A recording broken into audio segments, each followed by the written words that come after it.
जो इलाका था लालटेन पट्टी, वो काफ़ी रस भरा था। मतलब सुबह को अगर आँख खुलती थी तो हम छोटे बच्चे बाहर हंसी खिल्ली नहीं कर सकते थे, घूम नहीं सकते थे, क्योंकि वहाँ पे कस्टमर आते थे और औरतें बैठी रहती थी।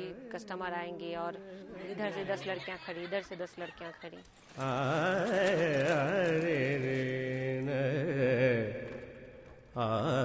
और ऐसे में स्कूल जाना होता था हम लोगों का। और स्कूल में एक चीज़ हम लोग को हिदायत दी गई थी कि आप अपना परिचय नहीं बताओगे, क्योंकि परिचय क्या बताते कि मैं लालटेन पट्टी से आती हूँ जहाँ पे धंधे वाली औरतें रहती हैं।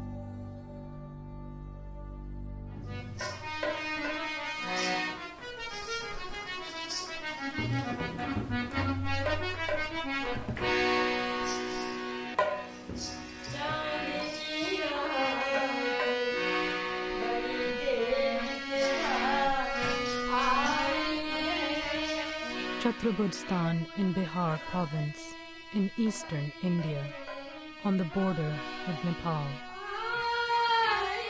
Home to more than 3,000 sex workers.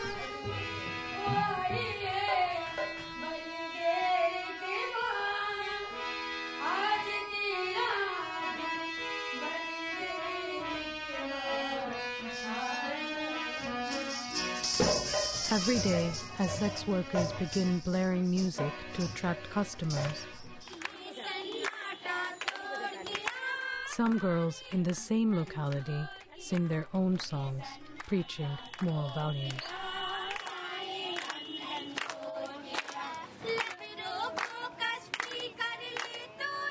The town's 50 daughters have refused to join their family's centuries-old profession and have decided, instead, to put themselves in school. At the same time, they are working very hard to change society's perception towards the sex trade. This started with the pursuit of one girl. मैं Naseema. Nasima's childhood trauma forced her to start this endeavor. वो एक school का दौर था, कभी मैंने अपने friend को घर नहीं बुलाया, किसी को नहीं बताया कि मेरा घर यहाँ पे है। ईद बकरीद मैं उनके यहाँ होली में जाके भले ही खा लेती थी, मगर ईद में मैंने कभी नहीं अपनी सहेलियों को, कोई ना कोई बहाना, नया बहाना रोज स्कूल सोच के जाती थी। और यहाँ आती थी तो रात को ये डर होता था कि पुलिस कब रेड देगा।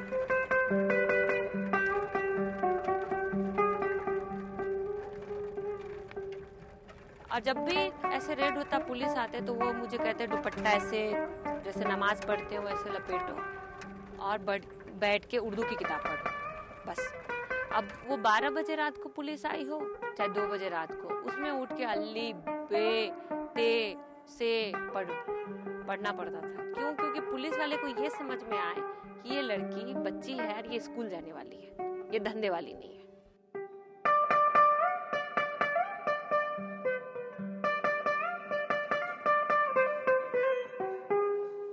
जब 8 साल के थे तभी मेरी मम्मी हम लोगों को छोड़ के, पापा को छोड़ के दूसरी शादी कर ली और हम सब भाई बहन दादी के ऊपर निर्भर थे। दादी ही परवरिश की और उन्होंने दूसरी शादी करके अपना दूसरा जगह घर बसा लिया। अब्बा गांव चले गए हम लोगों को छोड़ के और दादी ने ही हम लोगों का देख रेख करना शुरू किया। मेरा उससे खून का रिश्ता नहीं है, दिल का रिश्ता है। हम प्यार किया तो उसी से प्यार किया, समझे, और किसी से नहीं। आज भी वही प्यार।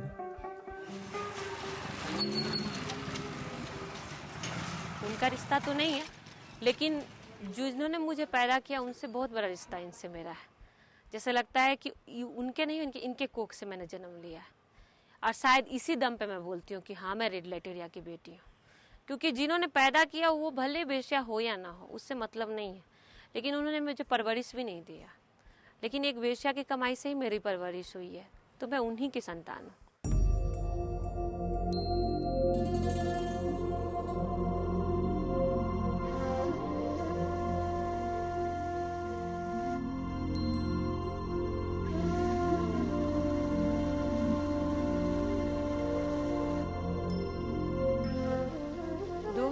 में जब जून का महीना था, जून के महीने में 1 जून से यहाँ पे पुलिस रेड शुरू हुआ और लेडीज पुलिस के नाम पे सिर्फ एएसपी दीपिका सूरी जीती थी और बाकी सब जेंट्स पुलिस। और उस समय जो तांडव हो रहा था वो ये था कि वो कहते हैं ना कि लेडीज पुलिस ही लेडीज को अरेस्ट कर सकती है और आप टच ऐसे नहीं कर सकते हैं जब तक आपको चेकिंग करने का ये ना हो।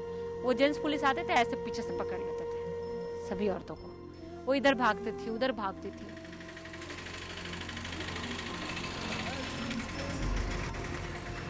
ये सारा चीज देख रही थी मैं। हमारे मोहल्ले में मेरी दादी डर के मारे बाथरूम में बैठ जाती है, तो ऐसा कब तक चलेगा।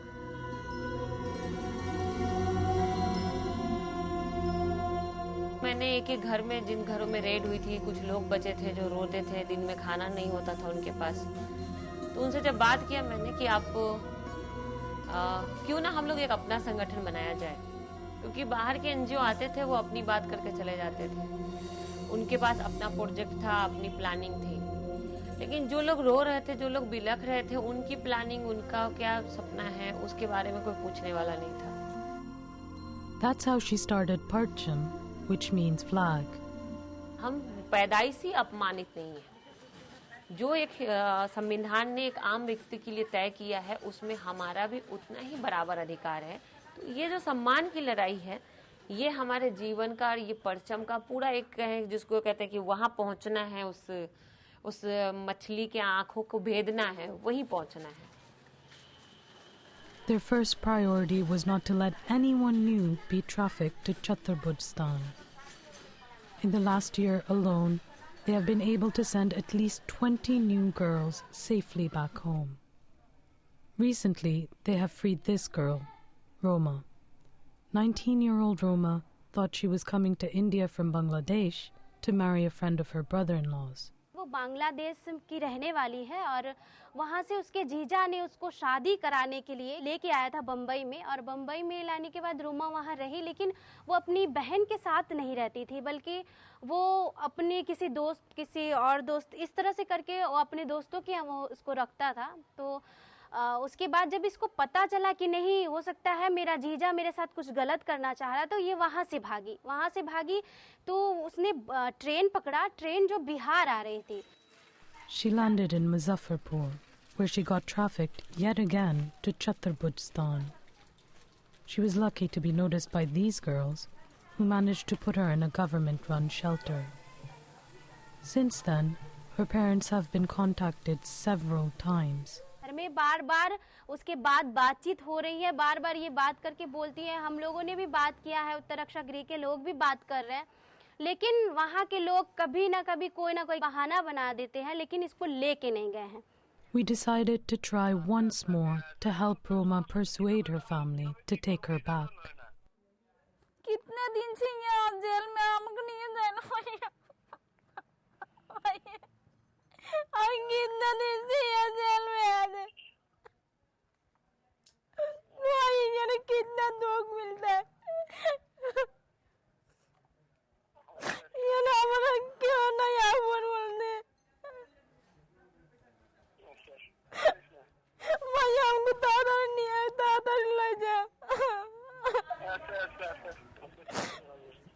आसान। हाँ তোর টাইম চলে এলে আমাদের পাসপোর্ট লাগবে, ভিসা লাগবে, কিভাবে যাবো, কিভাবে আসবো, তোমার ভাইয়ের নাম্বারটা মুখস্থ রাখবো, লিখে রাখেন।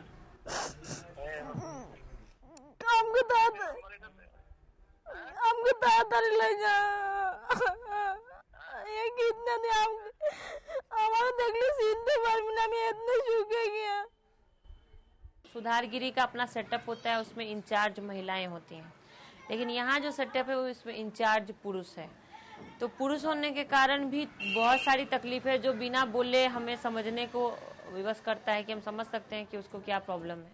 The rehab in charge says that he is not interested in keeping Roma.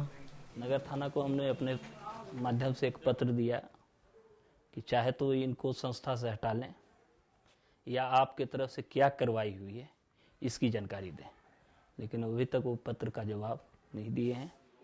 The district welfare officer in charge of Roma's file did not want to appear on camera. बेदाता के नाम तुझको मौला रखे,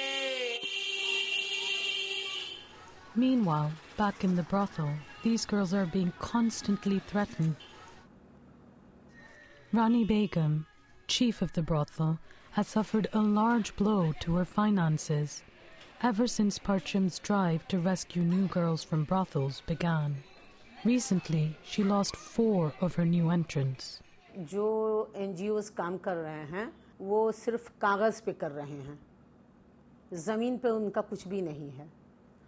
एक आध NGO ऐसे भी हैं मेरी नज़र में जो जब डोनर आते हैं, जो सरकार के अलावा जो प्राइवेट डोनर हैं, जब वो डोनर आते हैं तो उनको काम पे दिखा दिया जाता है कि देखिए ये मशीन चला रही हैं, ये कर रही हैं, ये वो कर रही हैं, और जैसे वो जाते हैं फिर पुनः वो अपने पुराने धंधे पे लग जाती हैं। When we were filming, one of the Parchim women, Munibai, received a desperate call from her daughter-in-law.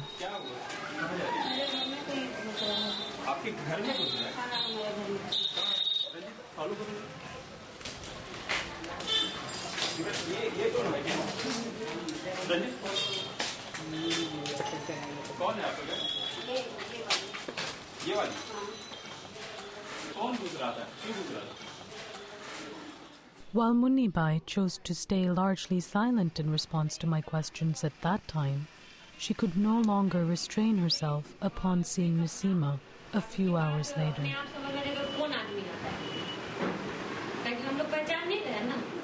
परचम में जुड़ने के बाद मुझे बहुत डराते धमकाते हैं। रोज बाय रोज, एक रोज 2 रोज पे आदमी लोग आते हैं, डराते धमकाते हैं, सोचते हैं कि ये परचम में नहीं जाए काम करने के लिए, किसी तरह काम छोड़ दे।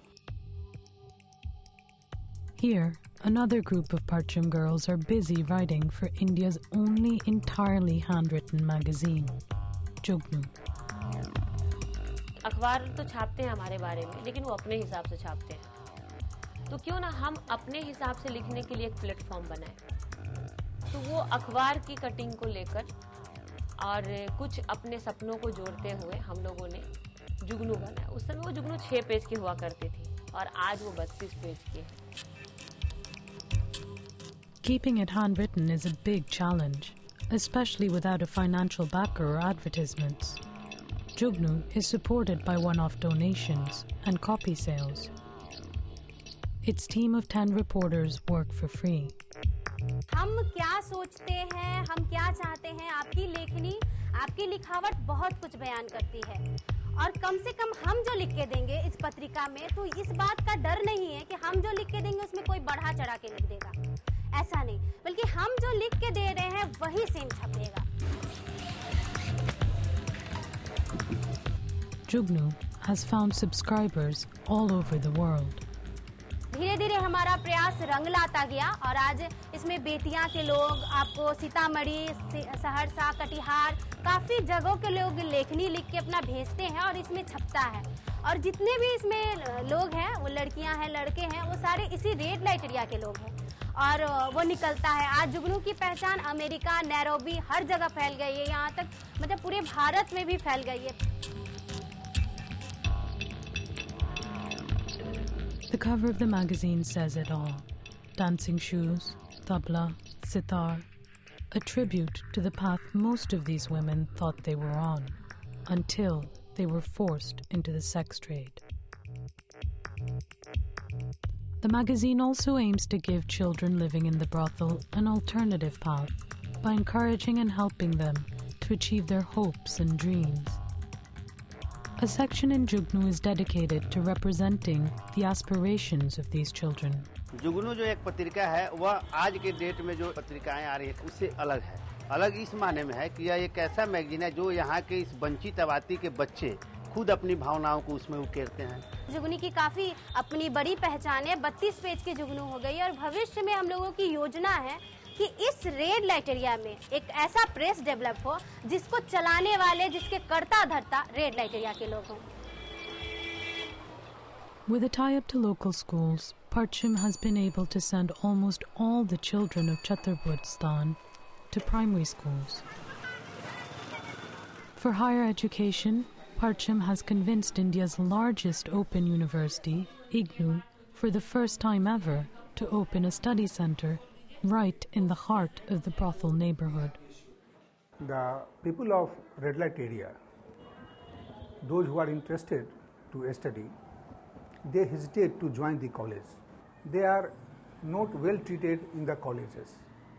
So that's why I decided to have a study center in that particular area so that they will be more beneficial. हर जगह एक जो सम्मान की बात हम लोगों ने छेड़ी कि हाँ मैं इस मंडी की बेटी हूँ और इस मंडी की बेटी होने के नाते हम आपसे बात कर रहे हैं, ना कि सिर्फ ये कि मैं एक एक्टिविस्ट हूँ इस नाते बात कर रही हूँ।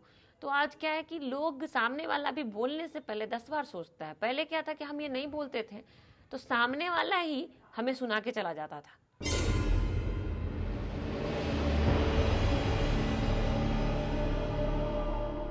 Parcham's biggest test came in 2008 when local government officials conspired with villagers to eradicate the neighboring red light area, Bohatola in Sitamarhi district, by burning it.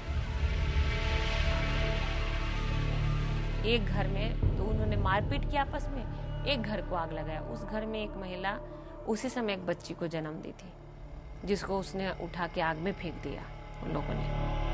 पूरे इलाके को जलता हुआ तमाम फूंकता हुआ धुआं धुआं। यहाँ तक कि 60 साल की बीमार औरत के साथ 10 लोगों ने बलात्कार किया था। मर गई वो औरत।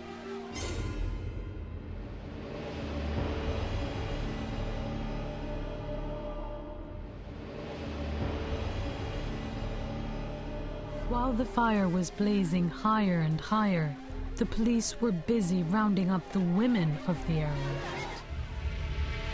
फायर ब्रिगेड लगा हुआ है, आग नहीं बुझाया जा रहा है। फिर जब डीएम वगैरह से बात हुई तो डीएम और जितने भी लोग थे वो ये कह रहे थे ये गलत है। सही और गलत का पैमाना वहाँ नापा जा रहा था। Unofficial sources say that at least 100 women, men and children went missing after the fire. Bohatola was turned into a virtual police fortress. No one, except government officials, was allowed to go inside.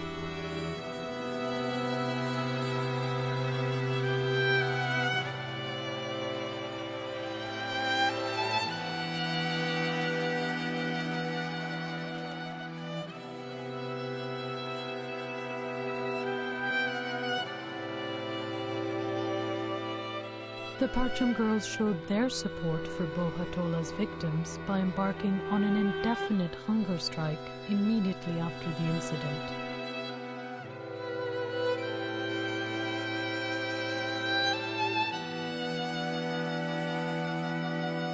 But those on hunger strike and their supporters were all put behind bars.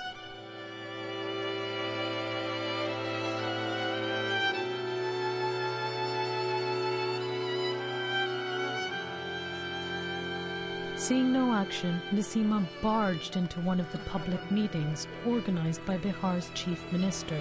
जब मुख्यमंत्री के रूबरू हुए तो मैंने कहा कि हमारा मुद्दा तो ये है, हम तो आपके शिक्षा स्वास्थ्य पे बात करने नहीं आए। और सारी औरतों ने कहा कि आप हमको बताइए क्या करना है। तो उन्होंने कहा कि आप लोगों का व्यवहार अच्छा नहीं था। पहले उनका रिएक्शन तो ये था, लेकिन जब हम लोगों ने कहा कि तो क्या जिंदा जला दीजिएगा, व्यवहार नहीं सही होगा, ये कहाँ लिखा है, कौन से संविधान में लिखा है कि अगर किसी व्यक्ति का किसी के साथ व्यवहार अच्छा ना हो तो आप उसको जिंदा जला दीजिए, ये कहाँ लिखा है। तो उनको भी थोड़ा देर वो ऐसे सस्पेंस होकर देखने लगे कि ये औरतें क्या। हमने कि अगर जिंदा ही जलाना तो या तो यहाँ जला दो, नहीं तो फिर हम तो बोहाटोला जा ही नहीं सकते हैं क्योंकि वहाँ हमारे घर जल चुके हैं, हम रहेंगे कहाँ, बरसात का महीना आने वाला है, तो हम तो आपके दरवाजे के सामने ही बोहाटोला खोलेंगे चाहे जैसे हो। उसके बाद उन्होंने हम लोगों को शांत किया, रोका, फिर कल्याण विभाग पदाधिकारी को बुलाया, सारे पदाधिकारी को बुलाया, बोला कि आप बताओ कि आपको करना क्या।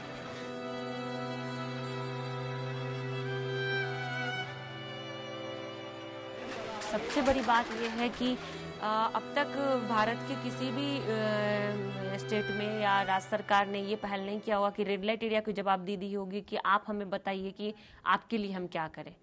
पहली बार बिहार सरकार ने हमारी इस सोच को एक्सेप्ट किया और उन्होंने अपने एक विभाग के साथ हमें ज्वाइन किया और कहा कि आप हमें बताइए आप लोग कि आपके लिए क्या हो सकता है, इसी को लेकर अभी हम लोग पूरे स्ट्रीट लेवल का, पूरे रेड लाइट एरिया का एक जत्था तैयार किए हैं, एक सर्वे तैयार किए हैं और उसमें एक आंकड़ा निकाले हैं कि कितनी आबादी है, कितना जनसंख्या है और क्या वोटर्स हैं और किस तरह के प्रॉब्लम्स हैं, क्यों आती हैं धंधे में महिलाएं या क्यों लाई जाती हैं।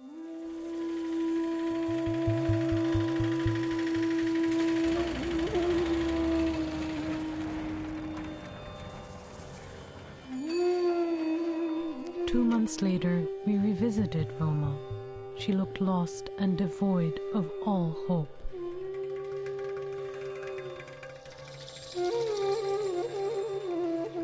We decided to make one last attempt and rang her brother.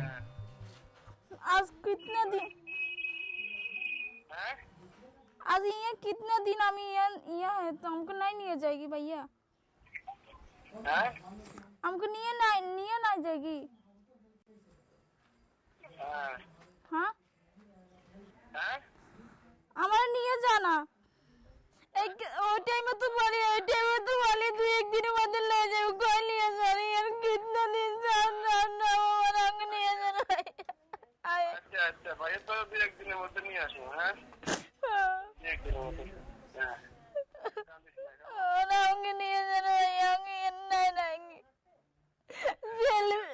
Jail में कितना कष्ट है ना भैया, आगे नहीं जाना। अच्छा ठीक है तो भैया से, ठीक है तो भैया नहीं जाना ऐसे काम को, ये ना कितने। अच्छा ठीक है सही, अच्छा ठीक है काम इसमें।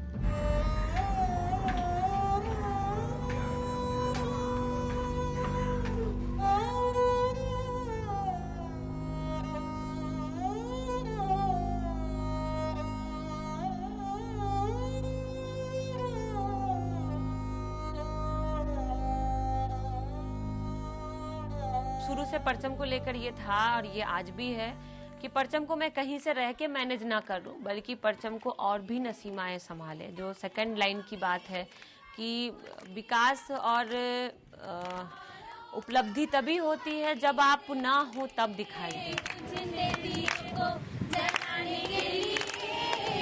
हमारी सबसे बड़ी उपलब्धि ये है कि मैं एक नहीं, अभी बहुत सारी नसीमाएं हैं और वो मुझसे कम नहीं है, बल्कि मुझसे और आगे जाएंगी।